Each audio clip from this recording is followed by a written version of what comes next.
الحمد للہ رب العالمین والصلاة والسلام علی سید الانبیاء والمرسلین اما بعد فاعوذ باللہ من الشیطان الرجیم بسم اللہ الرحمن الرحیم صلو علی الحبیب صلی اللہ تعالی علی محمد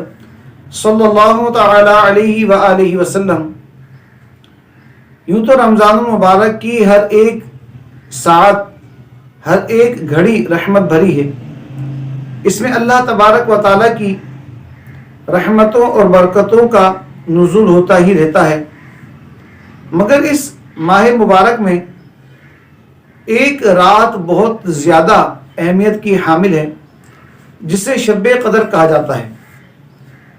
ہمارے پیارے آقا میٹھے مصطفیٰ صلی اللہ تعالی علیہ وآلہ وسلم نے اس رات شب قدر کو پانے کے لیے رمضان مبارک کا پورا مہینہ بھی اعتکاف فرمایا ہے، اور آخری 10 دن کا بہت زیادہ اہتمام فرمایا، یہاں تک کہ ایک بار کسی خاص عذر کی تحت آپ علیہ الصلوۃ والسلام رمضان مبارک میں اعتکاف نہ کر سکے تو شوال المکرم کے آخری عشرے میں آپ نے اعتکاف فرمایا۔ ایک مرتبہ سفر کی وجہ سے آپ علیہ الصلوۃ والسلام کا اعتکاف رہ گیا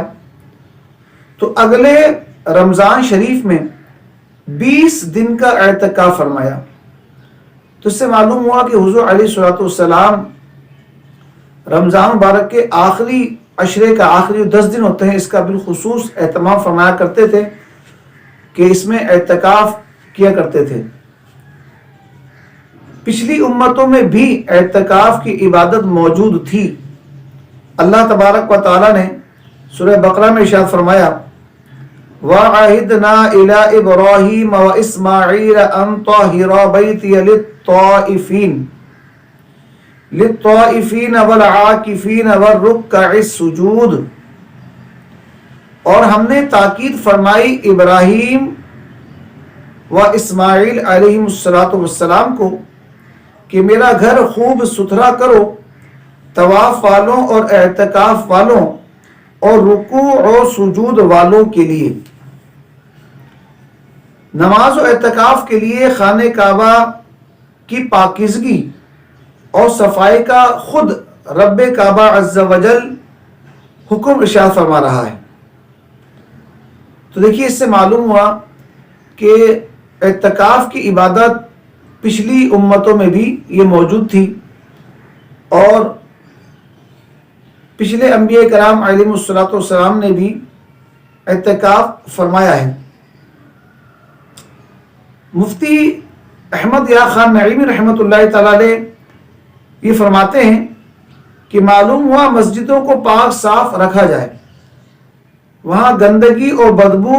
دار چیزیں نہ لائی جائیں، یہ سنت انبیاء ہے۔ یہ بھی معلوم ہوا کہ اعتکاف عبادت ہے، اور پچھلی امتوں کی نمازوں میں رکوع اور سجود تھے۔ یہ بھی معلوم ہوا کہ مسجدوں کا متولی ہونا چاہیے، اور متولی صالح یعنی پرہیزگار انسان ہونا چاہیے۔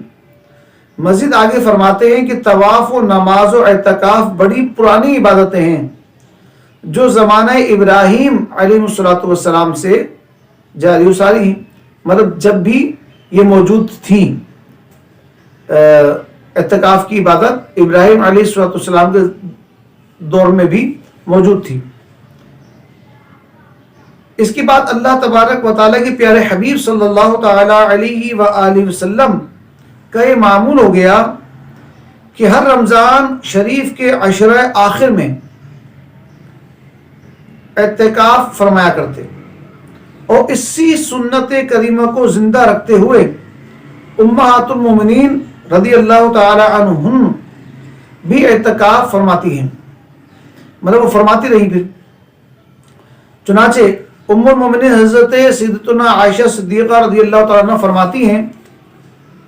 کہ میرے سرتاج صاحب معراج صلی اللہ تعالی علیہ وآلہ وسلم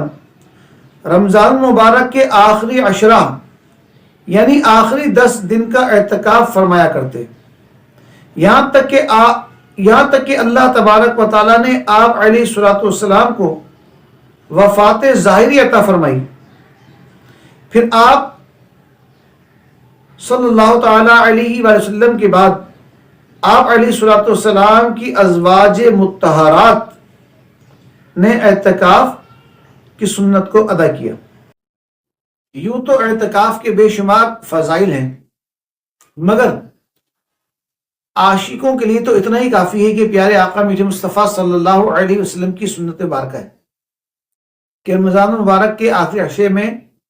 اعتکاف کیا جائے، اور عاشقوں کی تو دھن ہی یہی ہوتی ہے کہ پیارے مصطفیٰ صلی اللہ علیہ وسلم کی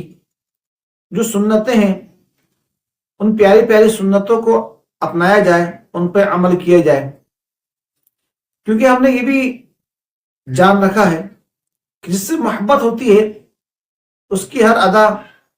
اس کے ہر انداز سے محبت ہوتی ہے اور اسے اپنانے کی کوشش کی جاتی ہے۔ اور ویسے بھی